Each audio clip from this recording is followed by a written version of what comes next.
all the way from the UK. Everybody, put your hands together. Let's go. Everybody, welcome Ken. There he is. He's made it. Thank you for the intro. No worries. Thank you for having me on the show. Oh, absolutely, absolutely. Thank you so much for doing it. I appreciate it, and thank you for that woo, mighty, mighty. Oh, jeez, get out of here, music. Get out of here. Okay, we're back. Yeah, thank you so much. I appreciate that. I saw that you're drinking. Are you drinking tea? Are you drinking coffee? What I'm are you actually drinking? drinking coffee because it's evening and I'm really tired. So I'm drinking coffee. I appreciate it. I know it's a few hours in the future over there, so I do Yeah, appreciate you taking sure. the time out. I started yawning too, so I got some green tea and hibiscus. Green tea Oh, and super. hibiscus. Very uh, English. yeah, well, I stay cultured. Even though I live here in Oh, for Ohio sure. and I shoot guns, I still stay cultured. Are you a UK native? I was born here, yeah, yeah. So no legal guns here, I'm afraid. No, no, there's not. No, it's always interesting to get other people's perspective on firearms because I got a lot of friends, especially because of Twitch and the podcast. I've made a lot of friends around the world, and they're always so flabbergasted by like just the casual gunplay that we have going on over here, which Oh, for sure. I know when you look at the headlines, all you see is another person walking into a public space and shooting a bunch of people. I don't know where do you stand? I'm not trying to get divisive here, but like, how do Well, you feel I know, about? I totally know, and I understand that there's a balance here because, like you said, you only kind of hear those stories, but you know, like I'm sure like the majority of gun owning Americans are responsible, and have stopped many situations with those firearms as well. But you never really hear of those stories. No, no, there's definitely Um, a narrative that's being pushed, but yeah, exactly, yeah. I think that's the same with the media here. They kind of push narratives to where they want public opinion to kind of go. yeah. So yeah, I'm always quite wary of media. You So gotta be, man. You gotta be. I mean, like, I feel like the entire world got a big dose of like of reality with the pandemic. I think once you for saw, sure. like even in your country, you're seeing Boris partying, yet you're not allowed to like go to church or go to or go and Yeah, play music with your friends or hang out, or you can't see your loved ones in the hospital. But yeah, yet you yeah, got Boris over here, blowing cocaine off of hookers' exactly. butts and stuff, and they did it with such flagrant, just it was terrible. Like and the Yeah, media yeah, was there to sort of catch it all and filter it for it nicely. exactly. So I don't Oh, know. it's really it's criminal, really, actually, because a lot of people were isolated from elderly, Mhm. who were forced to kind of die alone, and yet like the people who were putting it on the people were just parties, but they were partying. They were Yeah, like in yeah. Downing Street having parties and drinking champagne. So yeah, Yeah, and then it just they're shows you blaming one it, rule. yeah, and blaming it on people. Oh, so, well, if you don't isolate yourself, then you're part of the problem. Yet here we Yeah, are. yeah, We're yeah, seeing everyone going nuts.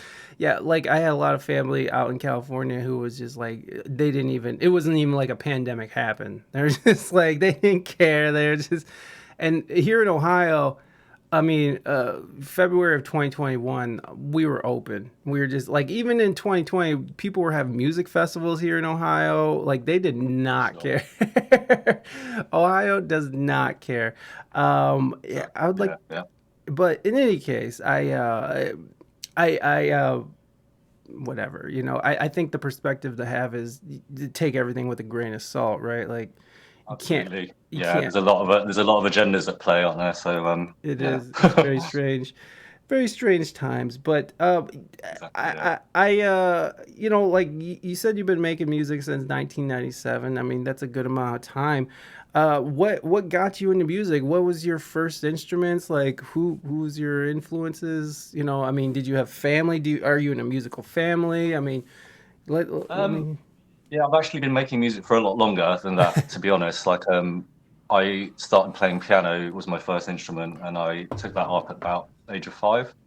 So none of my family kind of musical because they could never really afford to like have music lessons and stuff like that. So yeah, so I got piano lessons from the age of 5 to the age of 16.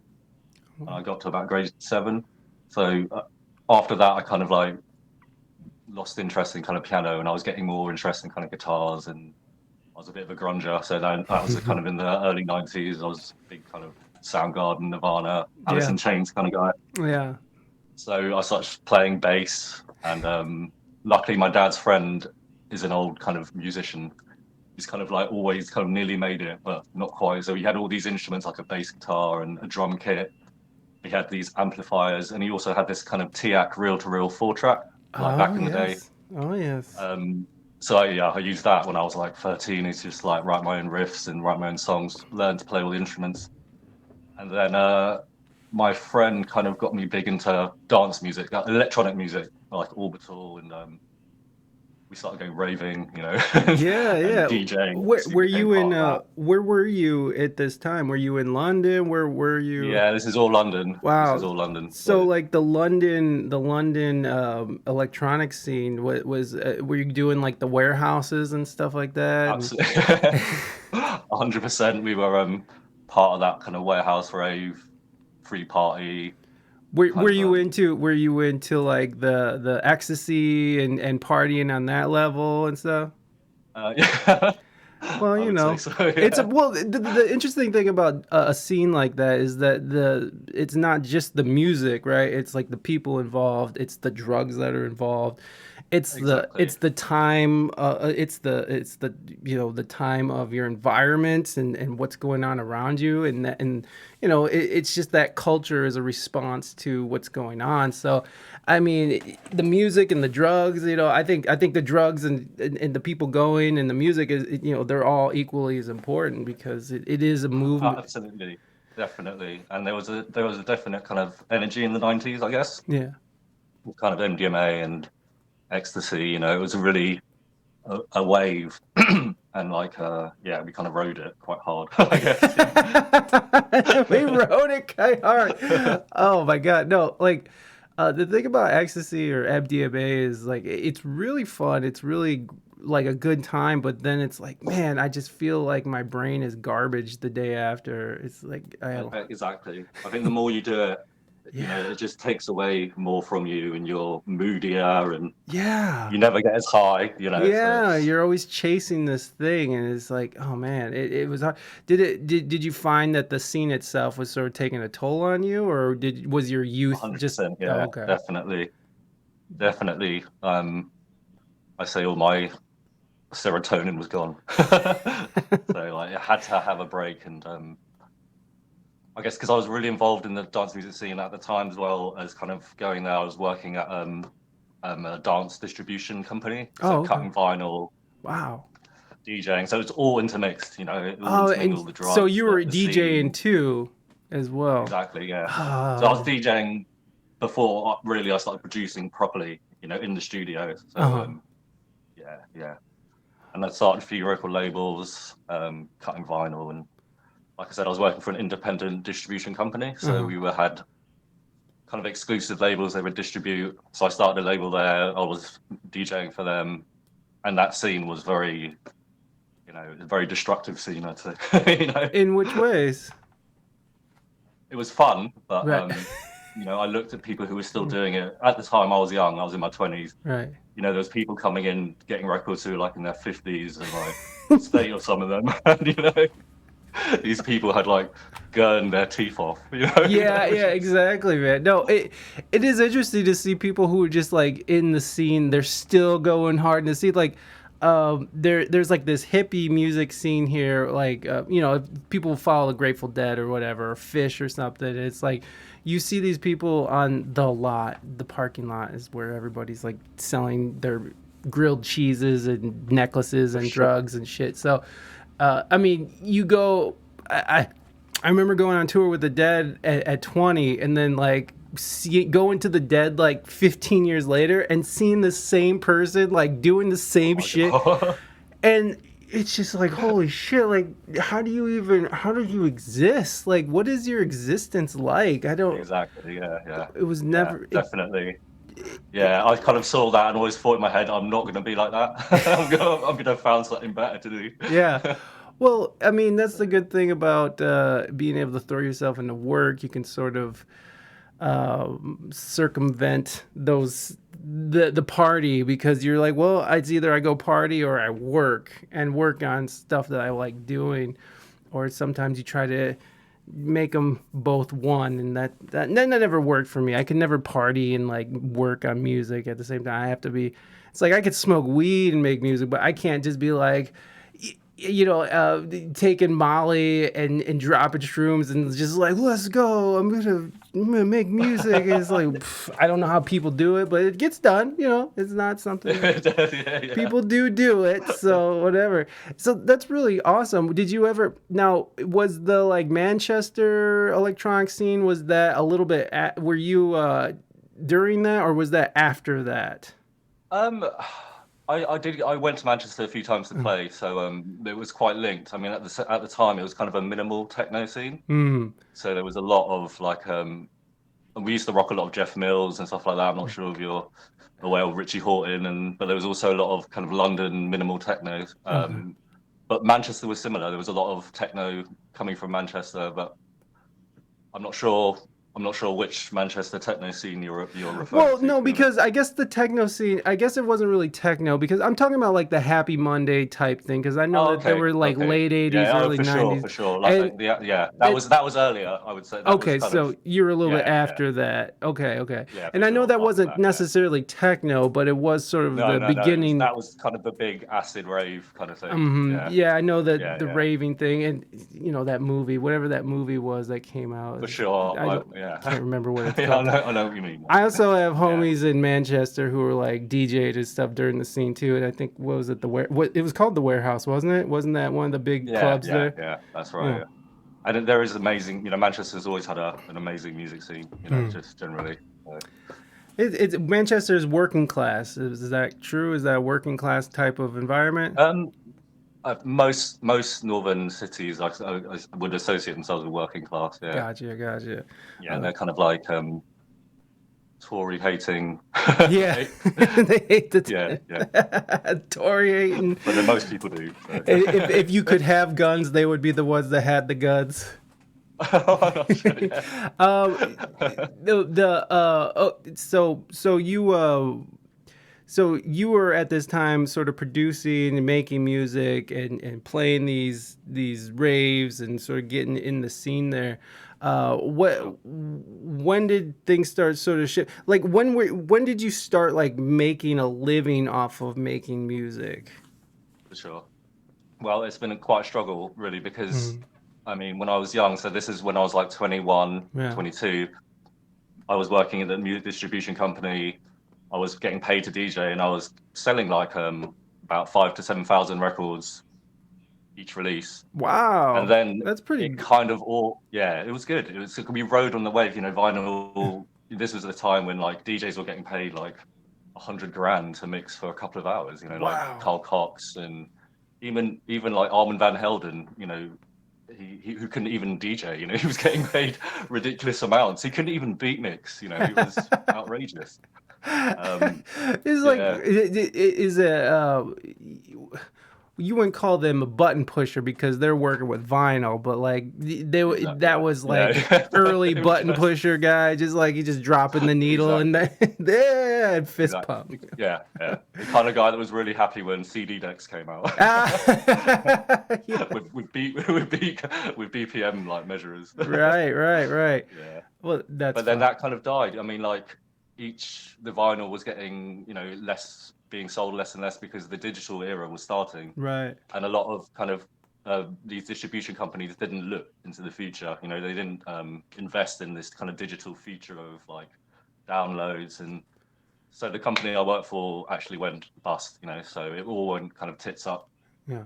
So after that, it was a bit of a kind of void where I was just making a lot of music and had nothing to do with it really. And the kind of music I was making changed because, like you're saying, when the drugs stop, the kind of music doesn't sound as good. So, You're like, I this mean, is I was just making like noise. minimal techno, and to me now it just sounds horrible. It really Really? sounds terrible. Is it just like what about it sounds terrible? I guess, like you said, it was all linked with like going out and taking the drugs Yeah. and being with the friends and like dancing and all these things. And when you take it out of those elements, Hmm. it just lost its magic. You know, it was kind of, to me now it sounds monotonous. Yeah. Like the music I make now is very musical because I obviously had a musical kind of background, but I mean, a lot techno can be musical, but a lot of it is just noise to me now. It's repetitive noise. So Yeah. yeah, I kind of fell out of love with it.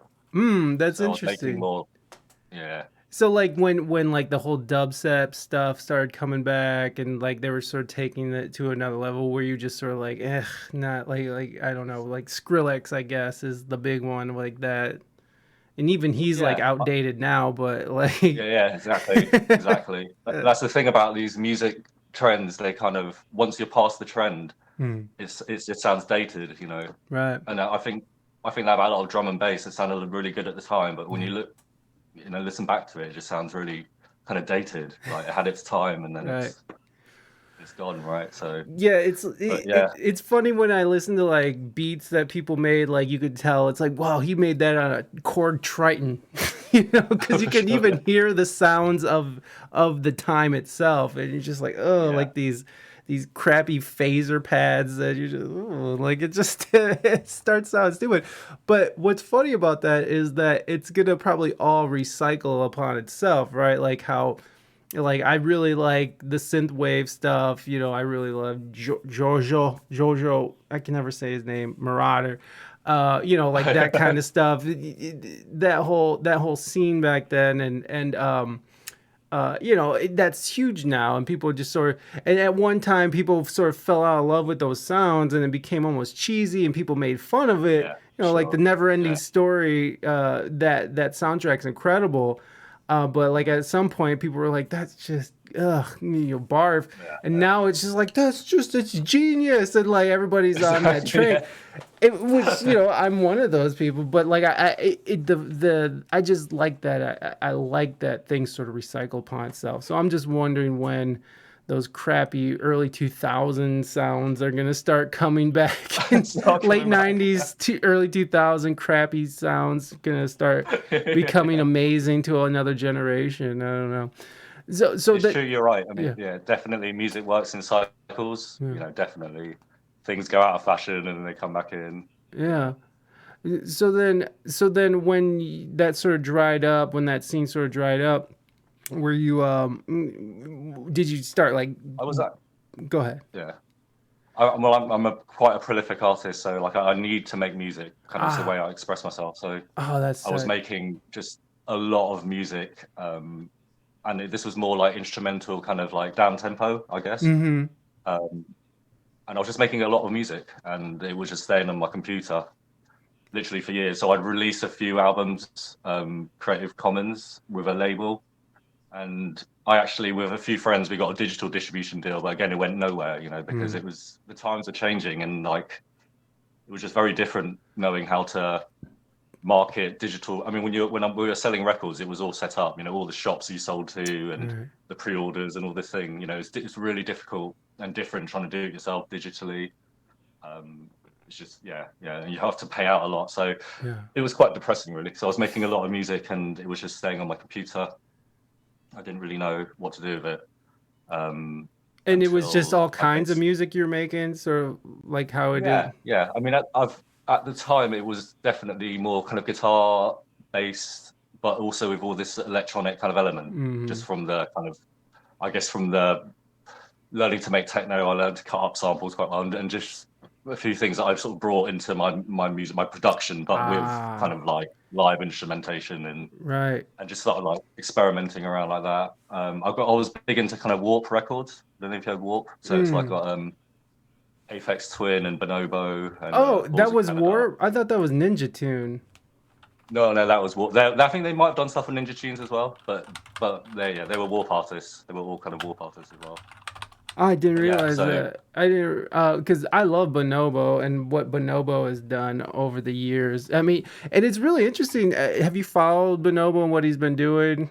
Because like he's sort of like not revert. recently, to be honest. Bonobo has he's influenced me a lot, but Yeah. I've not kind of kept up with what he's been doing recently, but he's, that's a massive influence to He's me, gone Bonobo. straight back to just like techno. And like it's Oh, very really? yeah, it's just straight techno now. It's like it's all synths. It's all like it almost all Really? sounds like inbox, but like he goes and does these tours now, where he just does DJ tours, and he just plays his techno stuff. And so now he's able to fit into these like EDM festivals and shit. So like he's actually, Wow, that's a good move. yeah, I mean, like he's just keeping he's just keeping the vibes going. He's seeing where the trends are going, and it was just really interesting to see him go because like like you're saying, he's like very sample based, using real live instrumentation, and then sort of mixing it and sampling it and flipping it and making it into something new, something wild, uh, and and and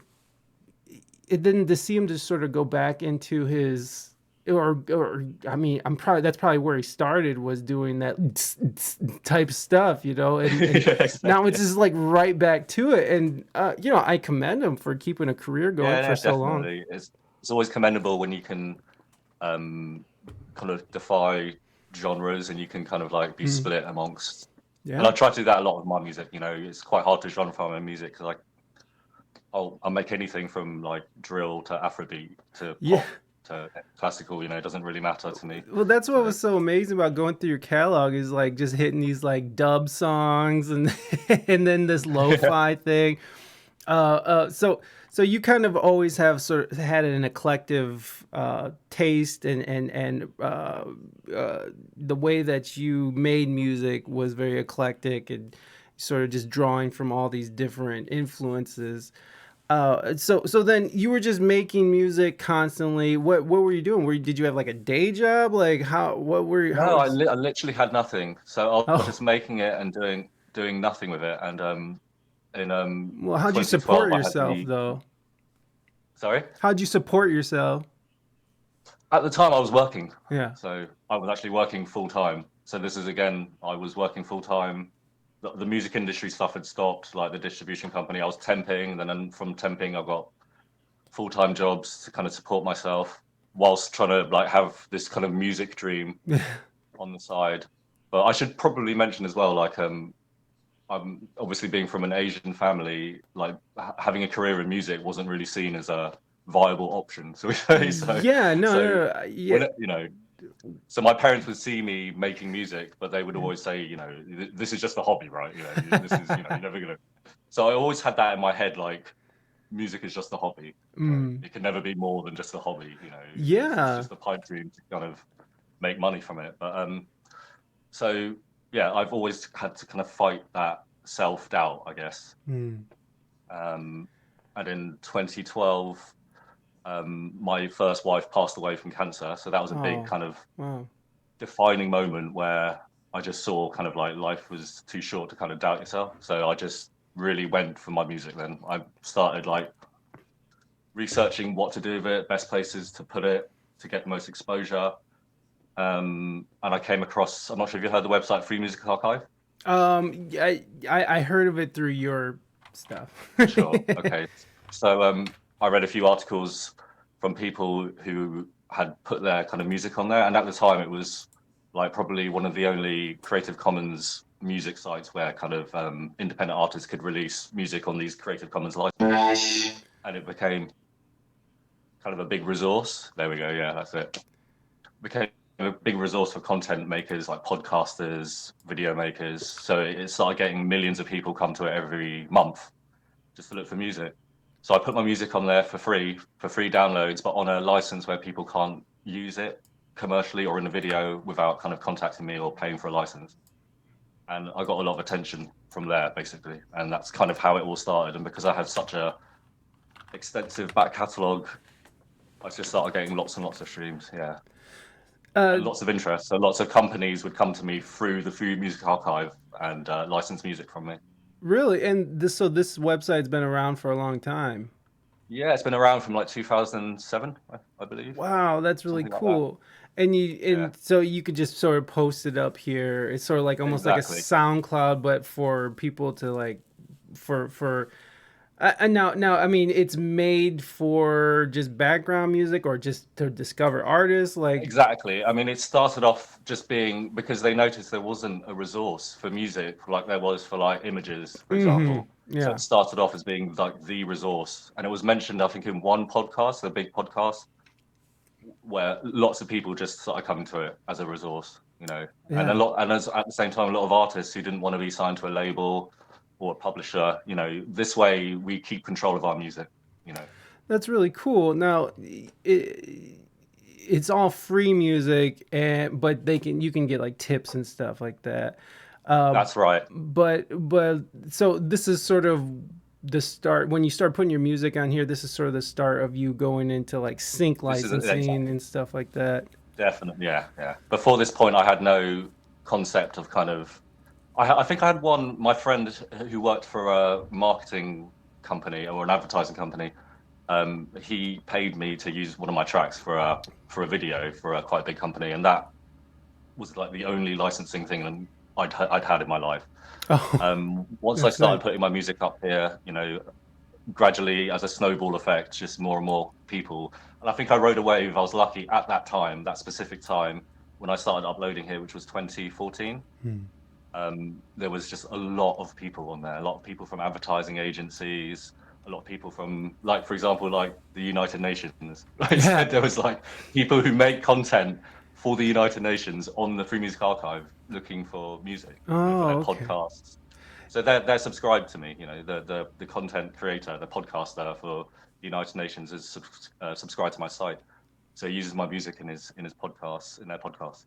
So That's really that's how it's done. that's really interesting, man. Because you hear about like SoundCloud rappers or SoundCloud producers and stuff. It's interesting that FMA sort of slid under the radar for me at least because I pay attention to this kind of stuff. So that's really interesting that that this thing sort of helped sort of move that along, and now with because there was a certain time I think where the internet was the wild wild west, which it still kind of is. They're clamping down, Yeah.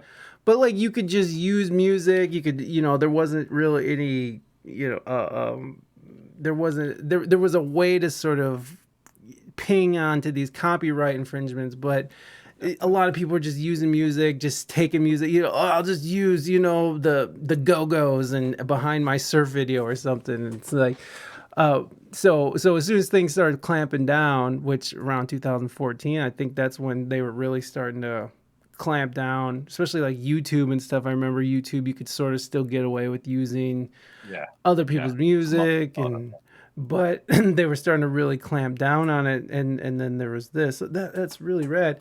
Okay, so then you're sort of figuring out how this all works, and Yeah. when did you start finding success with sort of the sync licensing and working with companies or with TV producers or movie Pretty producers? much straight away. Like I said, there's at that time there were literally so many content creators. So the more music I put up there, the more interest I'd get.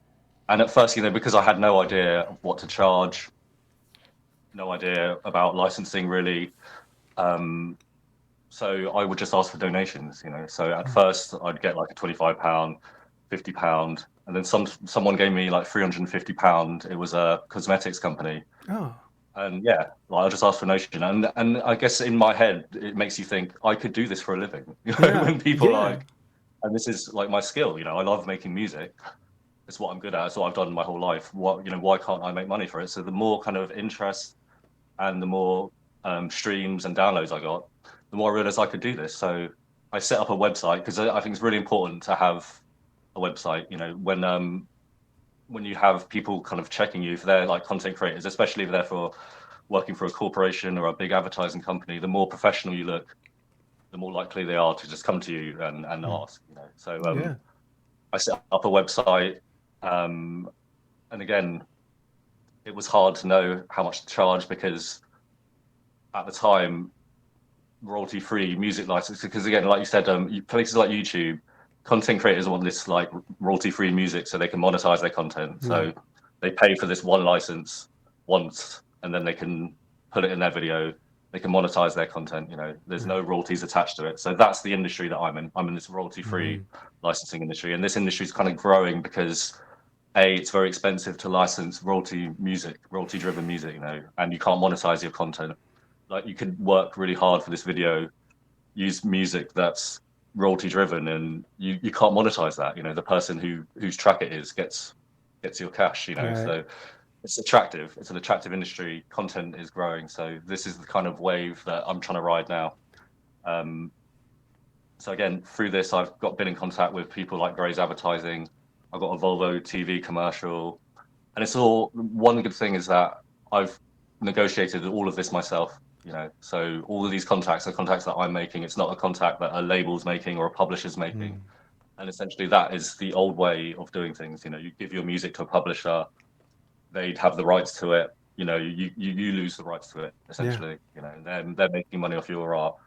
This way, I always wanted to just maintain control of my whole library. So all of my tracks I'm in control of, I can license each of them. Any of them. Yeah. Um, yeah, and it's obviously a business whereby once my library's there, like the website I've set up now is e-commerce. The licensing library's there. It's all automatic, and it's essentially a business where you don't have any stock. You just have this music, and you're selling a PDF saying you can use this track. So Yeah. it's limitless. And it's empowering because you maintain control of all of it. So the more I've seen it, and the more I've made these contacts and understood licensing more, and the way that these content creators work, I've just realized I could do this myself. I don't need a publisher. I can be my own publisher. I can be my own licensing library. I can do it all myself. So, and the FMA enabled pretty much all of that. That's awesome. And then that's sort of like what you do with the IMLC. You sort of help people sort of understand. Absolutely, yeah, You yeah. mentioned that. I've shown. Go ahead, please. Sorry.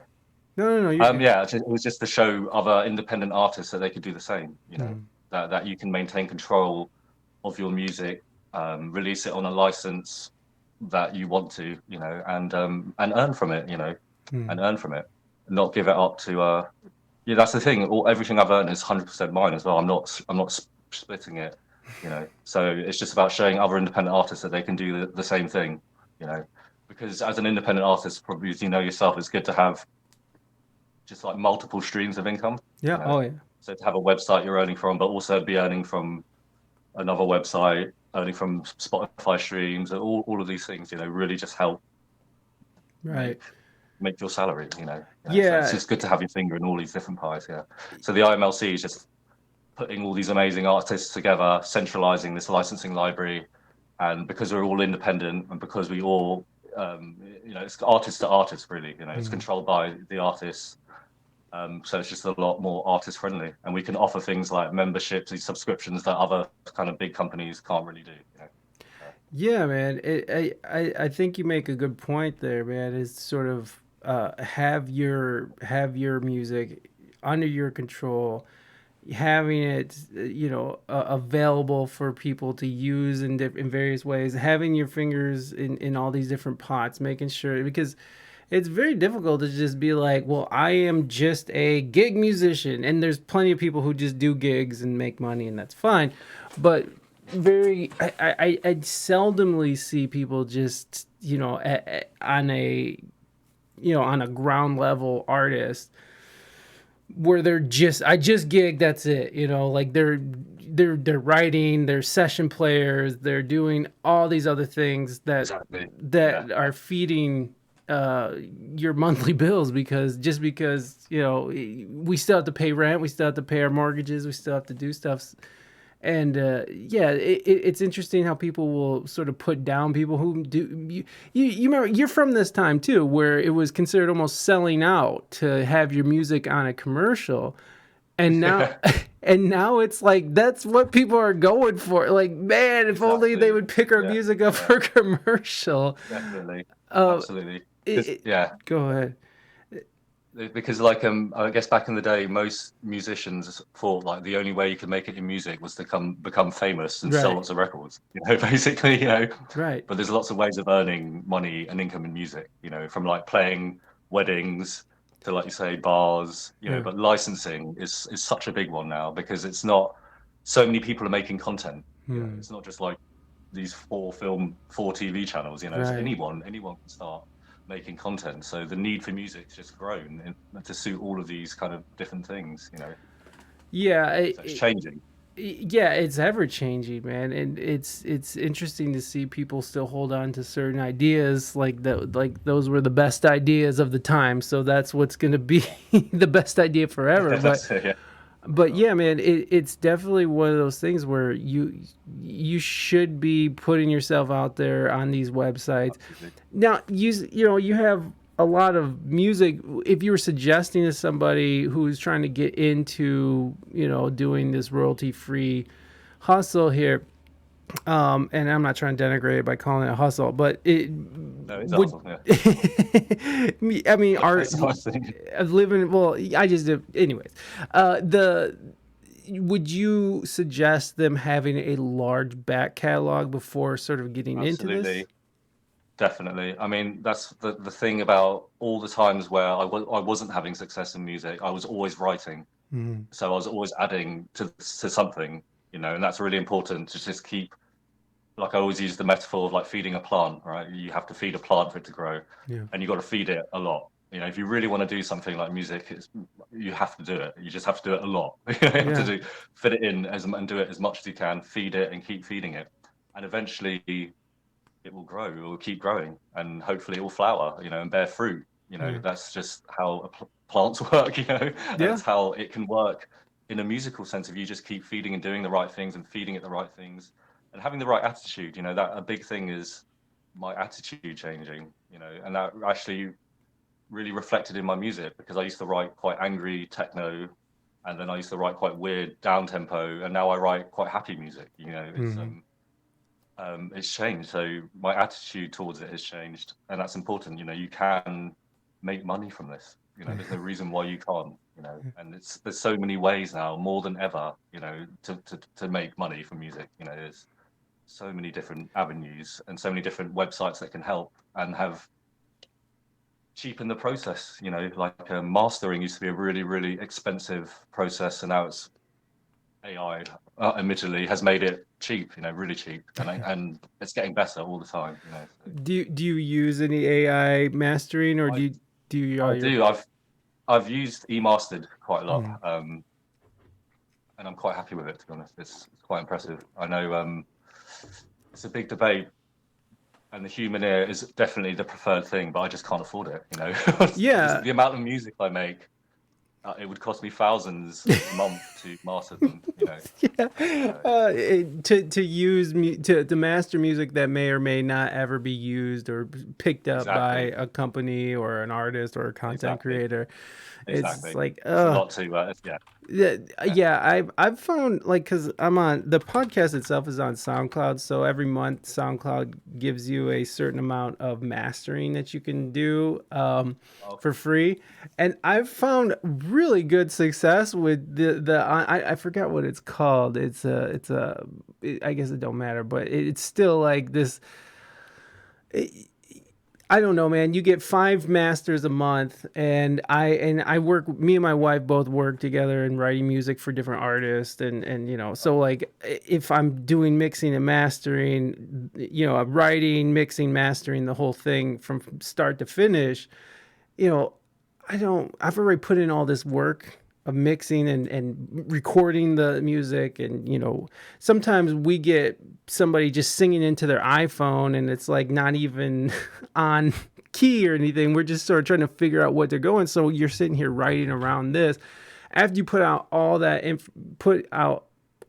work.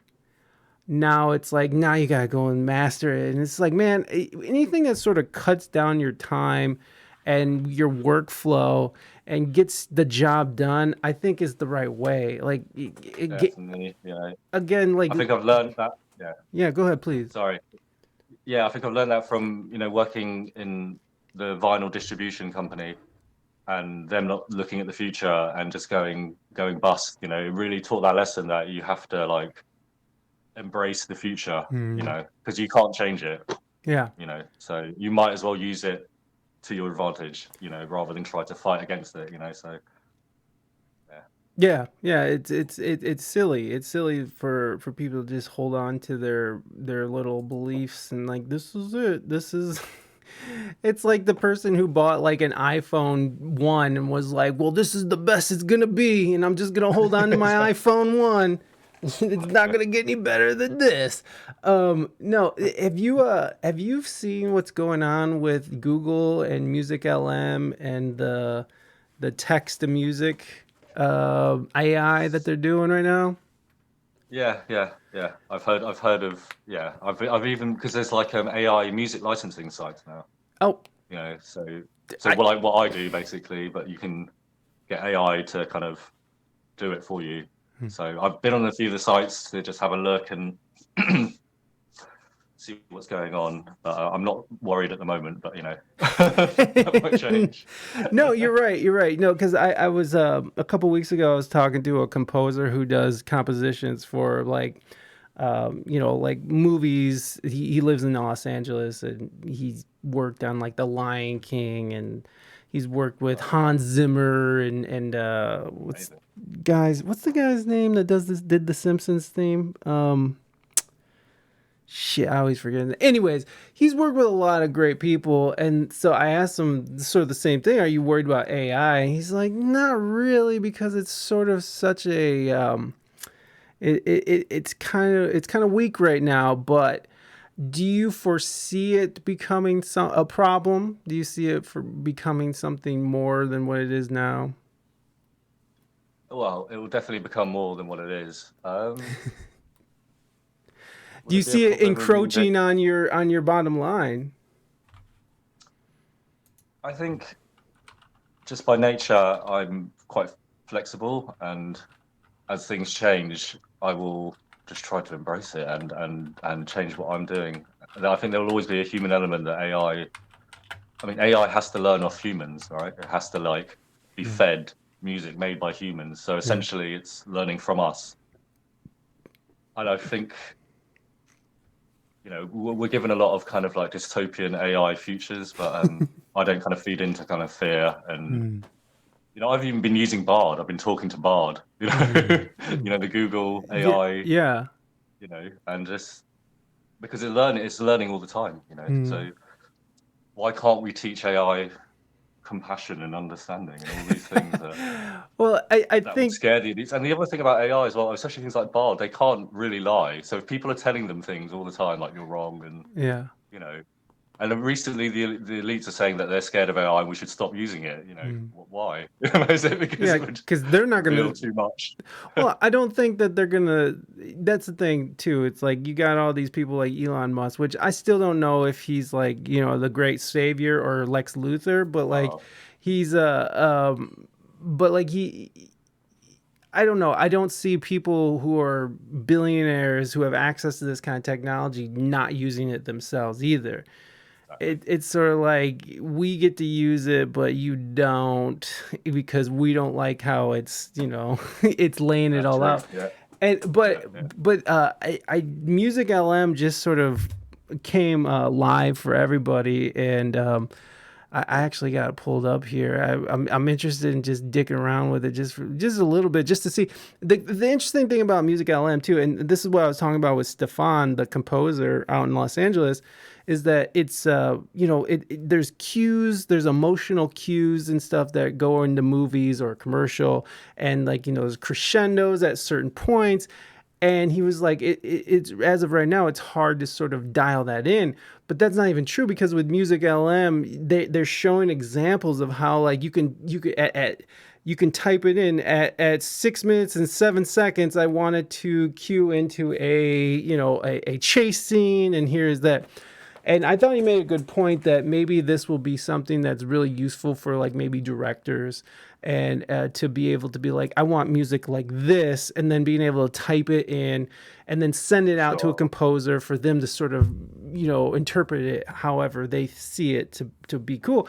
Mm. And like I like that idea, but man, I lean more towards the like the apocalyptic view of AI.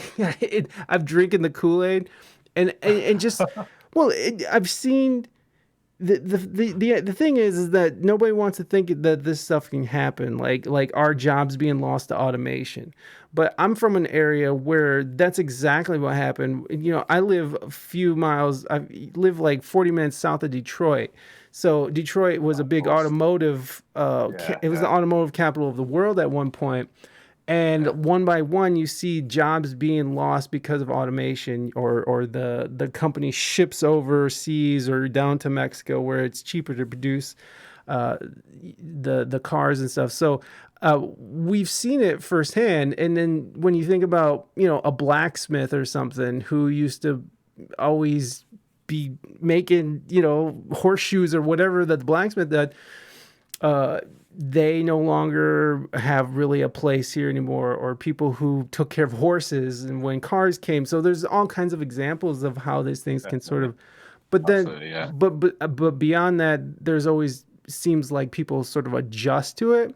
I just don't know where people fit in when most things are automated. And I know there's like a utopian view of it, and then there's the apocalyptic view, but I don't know. What do you see a place for humanity I once? do, I do, Yeah, I do, because I mean, I have faith in humanity, and me I have faith in too. whatever plan, is going Yeah, on here. But yeah, and you're right. AI and electronics has taken over jobs. Automation's taken over so many jobs, and you think about the printing industry and all these things. So humans have to change their perspective and their consciousness. We have to understand that maybe we're not here to work those kind of jobs, and maybe we're here for a much more creative kind of experience. hmm. What happens if, like, people like us, independent musicians, artists, realize that I have a skill, I'm good at something, and I can do something creative with it. I can creatively do something, because work is changing. We have people who have got no qualifications who are making millions just from their phone. It's just about True. your perspective and your consciousness about what what Hmm. what are we here for. Right. So you can definitely see that a lot of people are going to lose jobs Yeah. because robots are going to take them. AI is going to take over a lot. I mean, you look at the AI art kind of generators. They started off really quite crap, and in quite a short space of time, they've got Yes. really quite good. Well, yeah. And you think, right, well, designers, photographers, all of us creative people, yeah, we have, I guess, something to worry about in that respect. But we need to Yeah. try to find a way to use it, I think, Yeah. for our advantage. And like that's the cool thing too about it is like I also create content on TikTok and like YouTube stuff like that. So like I'll make short form content, and you know, like the shit, I forgot what I was talking about with that. Oh, damn it. I forgot what. Anyways, that's what you get for eating edibles for the entire weekend. Um, but this the I want to just check out Music LM here. So let's go back over here. I got sort of pulled up here. So I put in there like a symphonic synthwave kid song. And again, if anyone's interested, and if you're listening to this on the audio, please do go and check out Ketsa's music library and what he's doing. And if you're in chat here live, I just dropped the links. You can go to ketsa.uk. Go check out his YouTube and his Twitter. Follow him. Make sure you're staying up to date on what he's doing. And of course, if you're listening on the audio side, all those links are in the show notes.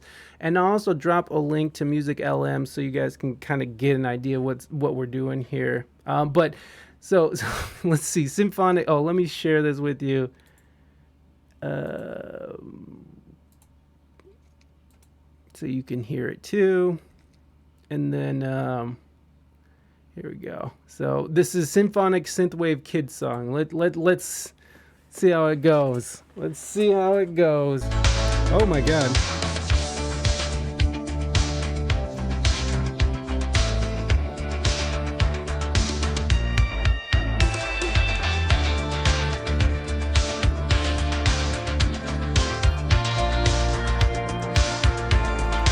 That's not bad. That is not bad. That is not bad. Yeah. So, and Yeah, then what's interesting too is that you can download them. You can download the files as well, but they're like crappy MP3s, like not even high quality MP3s. So using it for background music at this point yeah, isn't ideal. But again, I think you mentioned it earlier. It's like when you see the scale of improvement that even these image generators have been going, it's wild. Have you seen? Oh my god! Have you seen like the new Photoshop AI thing where it's the generative backgrounds and stuff? Like yeah, yeah. it's I've used it actually. Is it Photo Leap? that is that what it is? I thought that's one of them. Yeah, Photo Leap. Like you That can is generate. It's insane. It's insane. Yeah, it's it's what crazy. you just. I saw some with It's actually, Albert. but Oh, go yeah, ahead. as a creative person, because I like I've been using that. I mean, it sounds a bit weird, but I've been using that Photo Leap AI art generator to kind of try to put images to my dreams.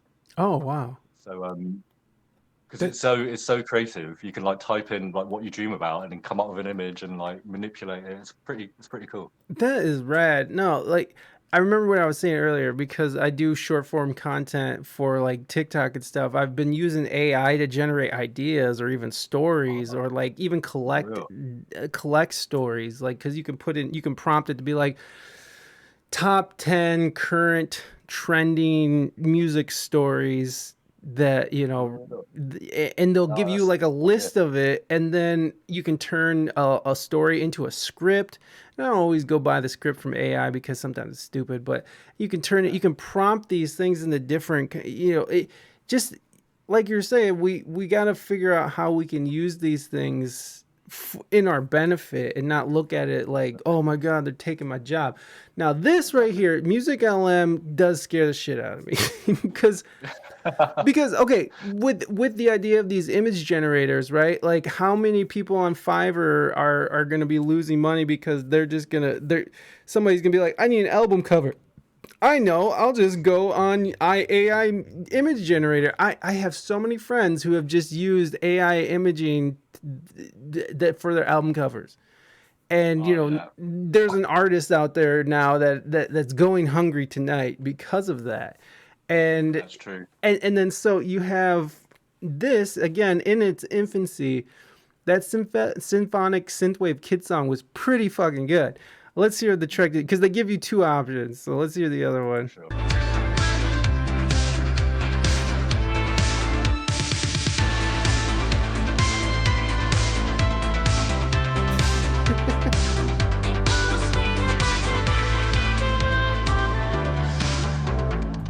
They like have mute. They have like vocals in there and stuff. It's Yeah, not. that's got better since I last heard it. Yeah. Okay. And okay. Give me a prompt. Give me something. Should we put Ketsa type beat? Let's see if it does it. Ketsa type beat. Let's see if it comes up with anything.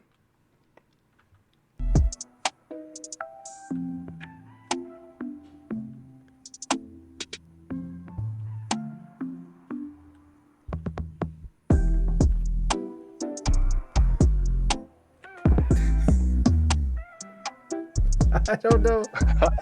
Would you say that was a? It's a little off brand.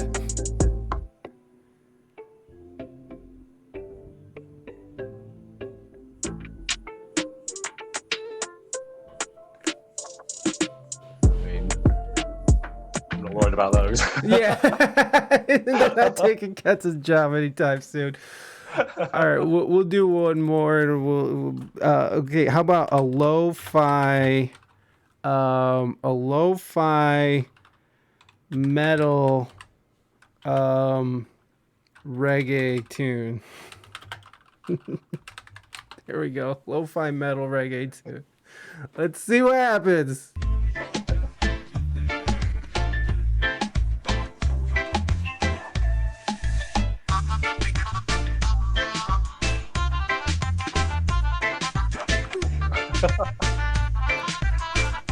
That's not metal, but hey, That's insane. it is wild. One.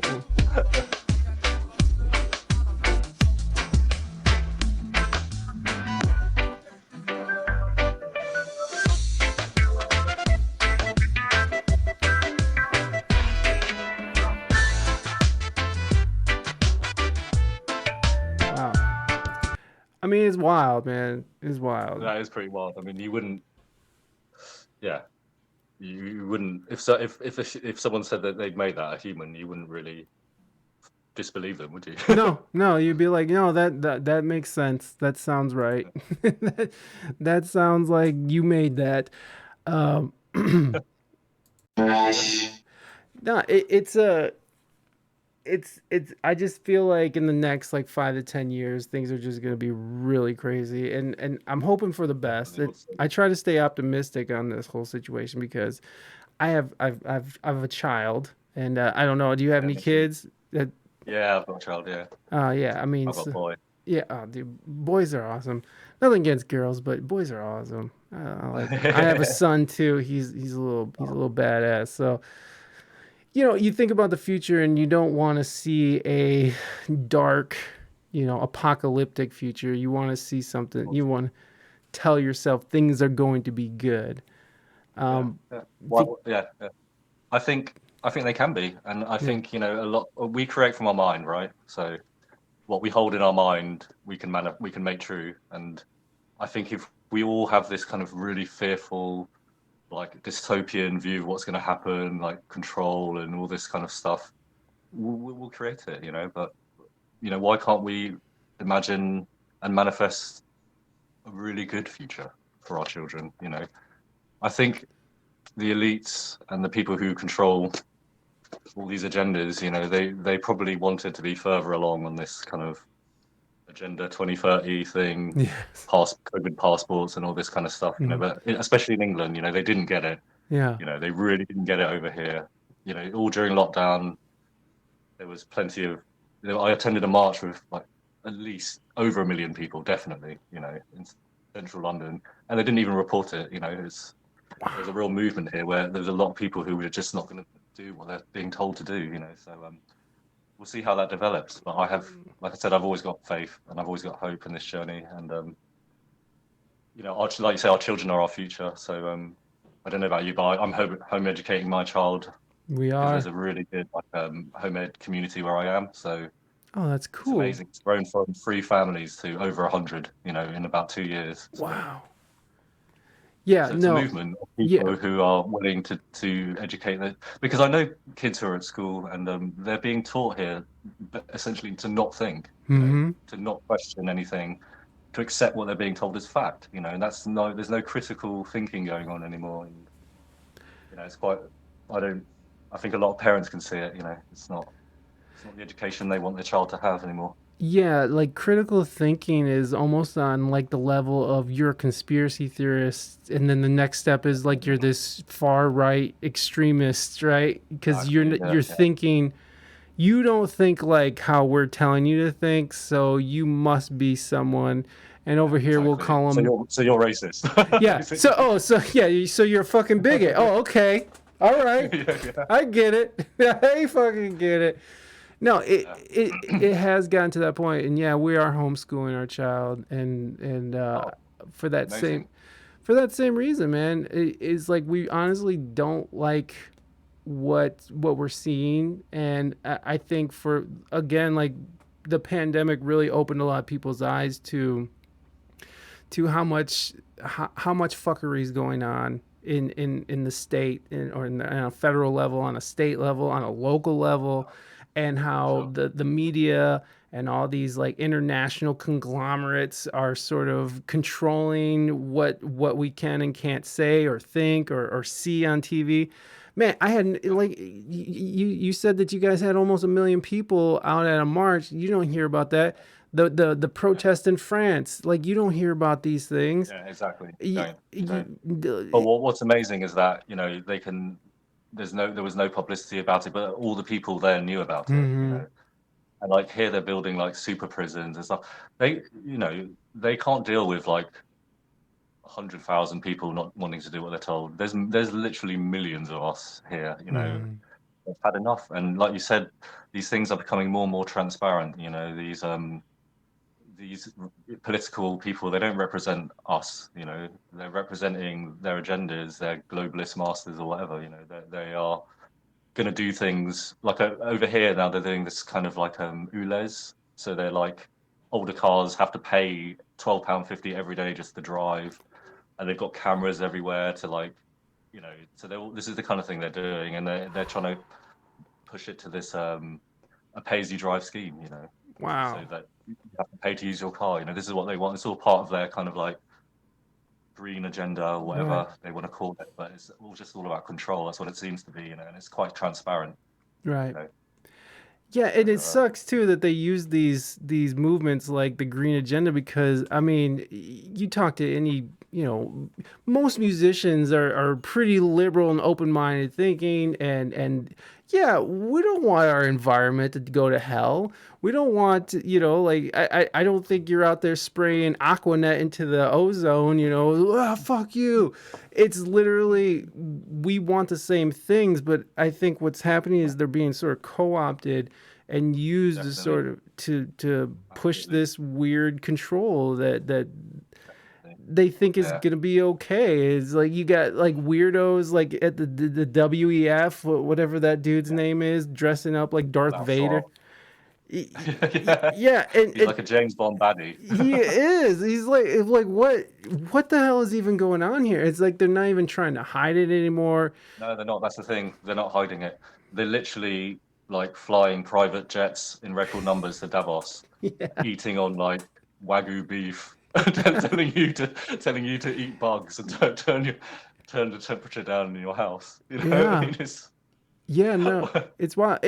And there's a lot of people like, especially with temperature control, everybody's getting those little digital things, and then people start forums, and it's like, well, what stops them from sort of turning it digitally, off. remotely turning your stuff down? It's like you've had Exactly. enough. It, Definitely. it's weird, and that's why, You haven't got enough. Yeah, haven't got a high enough social credit score yeah. to have heat. And that's why and as fucked up as it is here, it's like I'd rather have guns to be able to protect what we have, our property, than not, because again I That's see yeah. I see Canada 10 years ago, Trudeau was saying is like guns are a part of our culture and it'll never be taken away. And then 10 years later, he's like, from this point forward, no one is able to buy, sell, or trade a handgun. And then like a month later, he's like, now no one is able to buy, sell any military grade weapons, which is like, what is that? What's a military grade weapon? Because a military grade weapon can be a sidearm pistol, like it could be a 9 millimeter. So what are you saying? There's no clarity. It's literally you take away people's right to defend their rights and their home, their property, and what are you going to do? They just send in the cops, they send in the army, and it's over. Yeah. The idea. Well, I think we have to look at history, right? It's happened before, happened in Cambodia. So when you have a corrupt government, the last thing you want that government to do is take away what you've got to defend yourself. So, I mean, I'm a liberal person. I've always associated myself with left-leaning principles, but like you said, the more you understand life, it's just both cheeks of the same arse. They're both there to make you less free. That's all it is. Literally. And you can paint it up in liberal ideas because it catches out kind people, right? Mm-hmm. Kind people who want to help. They're like you say, they're being misled that what they're doing is helping the earth or helping society, but it's not. These people who are in control, they don't give two shits, I know. about helping. It's the same people who've polluted the earth. Yeah, Who are the ones saying how exactly. you it's the same people. So for them to say it, it's just hypocrisy. Yeah, yeah, absolutely. Well, I know you got to get going. I know it's late for you, so I won't keep you too much longer. I've been asking everybody this, or trying to. What's the best piece of advice you've ever gotten? Best piece of advice I've ever got. Hmm. I know that's a tough one. It's not It's easy. a tough one, you know why? Because not, especially, I guess the best piece of advice I ever got was when my wife passed away actually, and she always just said to be better, not bitter. So Wow. that's what I've always tried to do. It's just because she wasn't, she went through this process of falling sick with cancer and like dying. But throughout that process, she actually got a lot of strength, and I think within her soul or whatever, she really sorted things out, on a ethereal kind of level, on a metaphysical level, because she had this strength, where she was like, even in her last days, she was laughing, and she was really, she didn't cry for herself at all, So Wow. to me, that, yeah, be better and not bitter. Be So better, yeah, not bitter. That's beautiful, man. yeah. That is really beautiful. So was she young? Where I mean, I take it She you was. both This were was young. so. This was 12. This was in 2012. She Oh, passed away. Yeah. So she was only 31. oh wow, But yeah. wow. So That's I had that wild, man. experience. But again, I didn't let it. I didn't let it destroy me. Right. Because there's always a reason and there's always a perspective that you can learn from things rather than feel like you're a victim or let life destroy you. So, and they always say when one door closes, another one opens. So in my heart, I was very open to learning. I wasn't bitter. Like I was just trying to better myself. Um, and I'm just blessed enough to meet another lady, fall in love again, Mm. get married again, and have my son. So in a short space of time, I saw death and life. Yeah. So yeah, Yeah. so these are the most important lessons, I think. So yeah, and I Wow. think with the future, and like when you watch people pass away, or when you see the kind of relief and the release, and you feel that release, you know that there's not much to fear. You know, I know Mm. that sounds strange, and it's not morbid, but just to see it and to experience it, that there's this a release from this earth, and actually not to be fearful. And they're always trying to fear. Throughout COVID, death is like the big fear they use to try to control you, right? Yeah. Yeah. So when you don't Terrorism. Yeah. fear that, then Yeah. you're hard to control, So Yeah, man, that's great. That's no, I've seen that many times in my family where it's just, I mean, my aunt, she waited till we left because she just didn't want yeah, to. that's always the way. She Yeah, was like, you know what? Because she was on her deathbed and we were watching her. It was cancer, and she was cognizant the whole time, and she was able to answer questions. And then we were going to take her over to hospice. Well, as soon as we left, she's like, I'm checking out. Like, now that they're gone, I'm yeah, out. So I definitely, man. mean, there at some point, I think when people are facing their own mortality like that, they accept it, and it's like, this, it's time. She was ready. Like, you could just tell she was ready. Absolutely, And yeah, yeah, anyways, well, definitely, man. I think that's great last words, man. Be better, not bitter. Yeah. For sure. Love it. Ketsa, thank you so much for your time, and I hope Thank you, your man. wife feels better, and I hope and get some rest, sir. Everybody, please Yeah, put your yeah, I hands will to, do. I know. everybody put your hands together for today's guest, motherfucker, all the way from UK. Let's hear it for Ketsa. Thank you, man. I Thank you. appreciate you. I appreciate you. Have a great evening. Be well. There goes Ketsa, yeah. There goes Ketsa, yeah, in the UK. Ketsa, Ketsa, Ketsa. Moving Dutchman, what's going on, my friend? Thank you for joining us. Yeah, be better, not bitter. I think those are words to live by. Words to live by. Goo woo! Goo woo!